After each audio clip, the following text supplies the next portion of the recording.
Yeah, so really good weekend this past weekend. Thought our guys battled through a lot of adversity. Game one, Gavin pitched great. We played good. Game two, just didn't get a quality start and had to go to the bullpen early. Guys battled, but we really didn't play well enough to win. The game was lost well before the 10th inning. I thought we did a good job of just scratching and clawing to put ourselves in a position to even go to extra innings. And we did it, but it didn't work out. And I thought our guys rebounded really well on Saturday because, everybody thinks a game three starter is a game three starter. Well, Shawver is their Friday night guy. He's just throwing in game three. Thought Carson gave us a quality start. I thought our guys did an unbelievable job offensively, just grinding on him. And he was at like 105 after 5 innings, got him out of the game. And we're able to just hold on, to at the end and win by a run. And then Sunday, it was really two tired teams playing each other. I don't know if you guys could see that on TV, but they were just battling. I mean, 4 games and, extra innings, and it just was a lot. 11 o'clock start. We started Cam, and we knew we were just going to maybe get an inning or two out of him. He wanted to go longer, but we wanted to make sure he's available for the rest of the year. And then a lot of guys stepped up. Landon Ginn was huge. Danny Bill was huge. Josh Groves was huge. And then CJ Mayhew, what he did for us this past weekend. I mean, he really pitched great his last 2 outings on Saturday and Sunday and looked like himself. And that's great to see going down the stretch. And thought our guys just played well. And to go 3-1 on the road is huge. And going in this week, we're half game in first place. And, we control our own destiny. That's all you can ask for going into the last weekend. And, of course, we'll need to play well down at South Florida to be able to hold on to this thing. So we've taken the past 2 days pretty much off. That guys have lifted weights, but they were cash. So we won't practice again as a team until we get on the plane and head down to South Florida. We'll practice at South Florida tomorrow night. Okay, questions for Coach Godwin now?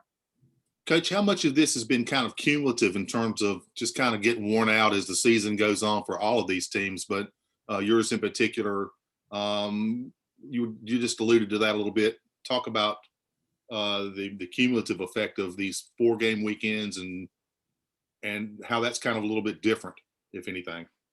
No, it's a lot different, and trying to maneuver through it. I tell you what, when we play one game in the conference tournament, it's going to feel like we're at recess. I can tell you that, because these 4-game weekends, and it's worn on everybody as the season keeps going on. And the last couple, it just seems like you're out there for 20 hours in one day when you're playing that doubleheader. And look, and everybody's trying to win, but when you're fighting for first place, I think there's more stress in it than other teams and what Tulane and us are having to go through.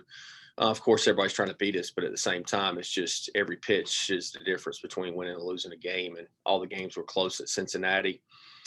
Playing a team 8 times, able to win 7 out of 8 is pretty good. I don't care if you're playing a high school team; it's just tough to beat a team that many times. And Cincinnati's not bad. They're well coached and they're very good offensively, and I think they got really good starting pitching. So, but we're just getting ready for this weekend and try to get our guys as fresh as possible and get ready to go for South Florida. Coach, you mentioned Landon, Josh, and Danny Bill stepping up on Sunday. How much confidence can they grow from that? I mean, you guys have been giving them opportunities, but for them to pitch that well, how much does that mean?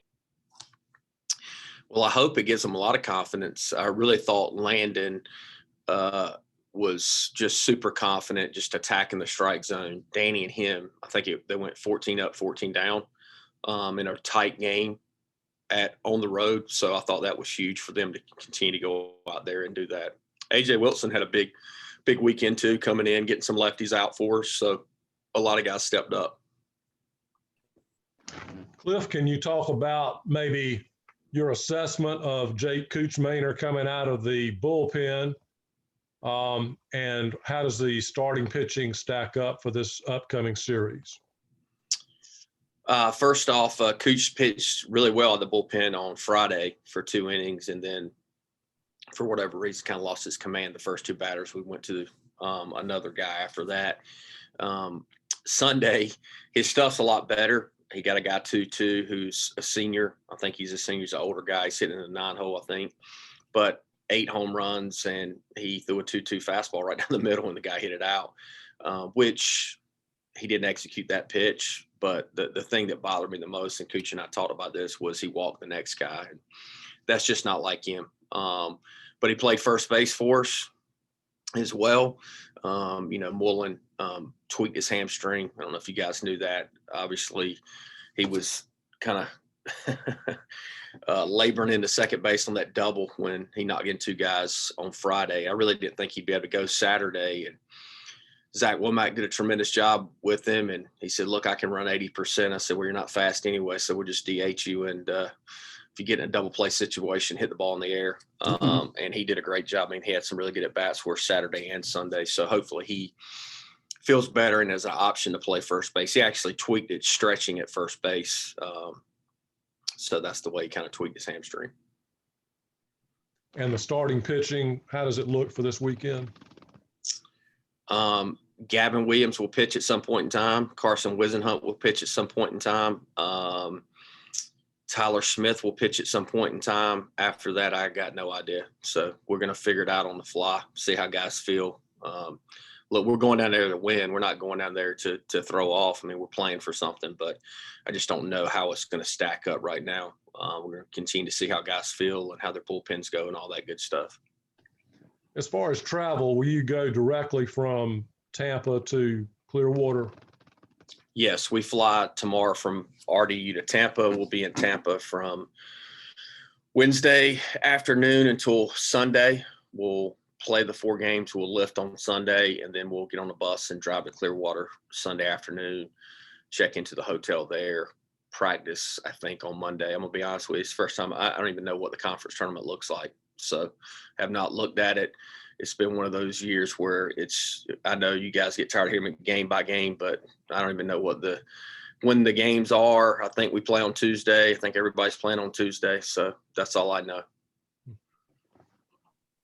Coach, can you talk about Gavin Williams for the season he's had? I mean, he's been it's amazing. I mean, I think a lot of ECU fans and all of us take it for granted how well he's done. It's just unbelievable this season. Yeah, I've said this a lot. I mean, look, if it's not for Gavin Williams, I mean, he solidified the Friday night role for us and taking the ball once he got healthy. And kudos to him.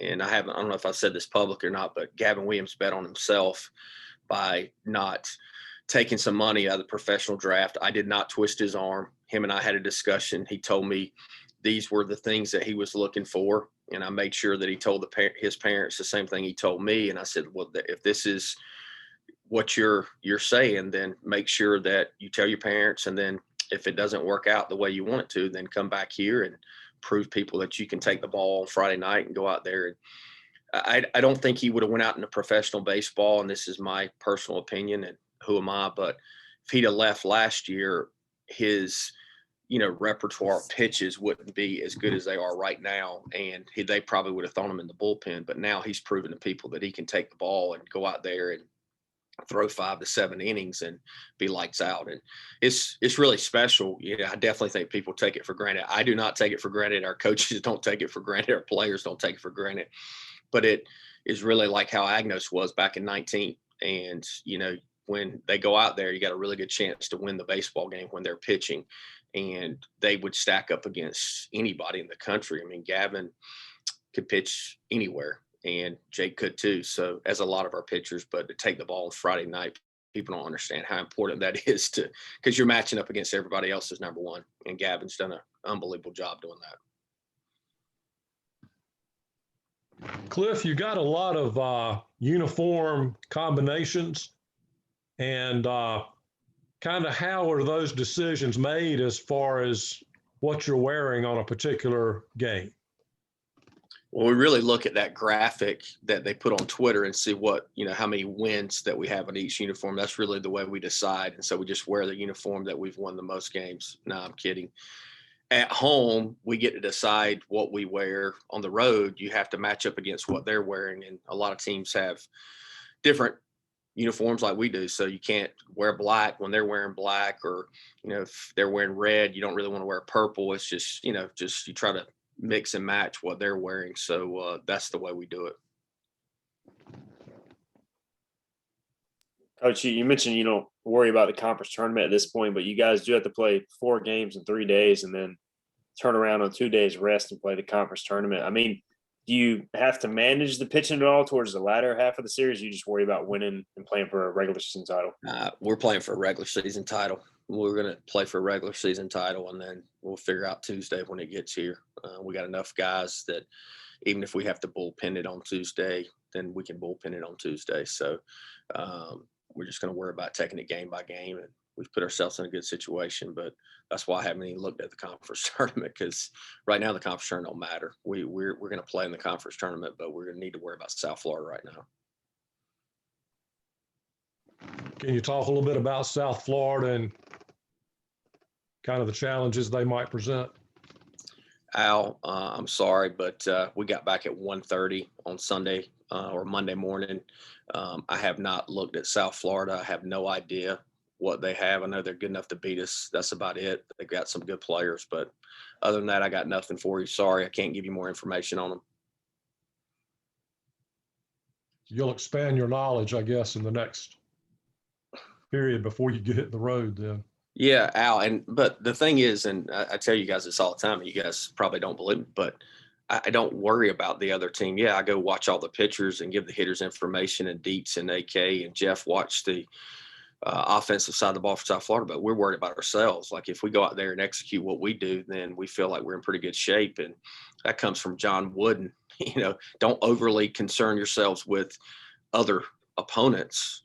Overly concern yourself with yourself and what you're doing to execute. And if you execute at a high level of what you're good at, then the rest will take care of itself. I think a lot of teams get caught up in who they're playing, what they're doing, and all that. And we get caught up in ourselves. And that's why we've been able to this point, sustain a lot of consistency in our program, is because we worry about ourselves. We don't worry about the other stuff that we can't control.